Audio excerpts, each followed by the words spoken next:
Thank you very much, my greatest friend, my lovable hero, Vyjayanthi మూవీస్లో number of films చేసిన అగ్ర hero Shri Nagarjuna గారికి, మిత్రుడు, యువ దర్శకుడు శ్రీరామాదిత్య. ఈ వేదిక మీదకి లేకపోయినా ఈ చిత్ర విజయంలో ఒక కాటి తను మోసి రెండో వైపు నాగార్జున గారికి చాలా బ్యాలెన్స్ చేసుకుంటూ ఈ సక్సెస్ వైపు నడిపించిన నానికి, మిగతా ఆర్టిస్టులు, టెక్నీషియన్స్ ప్రతి ఒక్కరికి ధన్యవాదాలు. ప్రభు మంచి మాట చెప్పారు. నాగార్జున గారు 4, 5, 6 అలాగే సెప్టెంబర్ 27, 28, 29, 30 మా విజయ పరంపరలో నాగార్జున గారి కూడా ఒక సినిమా ఉంది, అజా. సో ఆయన విజయాలు అక్కడి నుంచి ఇక్కడి వరకు, మళ్ళీ ఈ సంవత్సరం ఈ విజయం చాలా ఆనందంగా ఉంది. మెయిన్గా అత్యధిక చిత్రాలు, మల్టీ స్టారర్స్ నటించిన ఘనత పూజ్యులు స్వర్గస్థులు ఈ తెలుగు ఇండస్ట్రీకి, భారతదేశ ఫిలిం ఇండస్ట్రీకి 2 కళ్ళు రామారావు గారు, నాగేశ్వరరావు. ఎన్నో 14 సినిమాలు వాళ్ళిద్దరూ కలిసి నటిస్తే 2, 3 తప్ప మిగతా అన్నీ సూపర్ సెన్సేషన్ హిట్స్.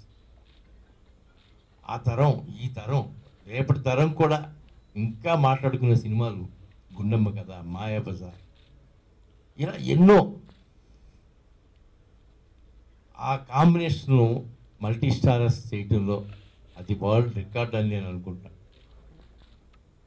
వారి వారసుడు, ఆ తరం వారసుడు శ్రీ నాగార్జున గారు ఈరోజు ఈ మల్టీ స్టారర్కి అంతటి ఘనకీర్తిని తీసుకొచ్చిన గొప్ప కథానాయకుడు. నేటి యువతరం కథానాయకుడు నాని ఆయనకి ఎంతో సపోర్ట్గా నిలబడి ఈ చిత్ర విజయాన్ని ఘన విజయంగా మార్చారు.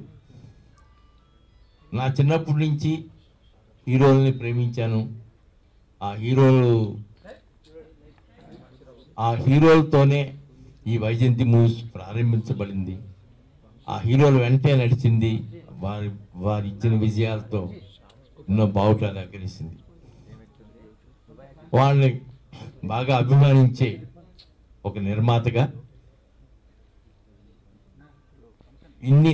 మేము తెలుగులో I think I'm the first person who made number of multi starrers. ఇవాళ ఈ విజయంతో నిజంగా ఎంతో గర్వంగా ఉంది.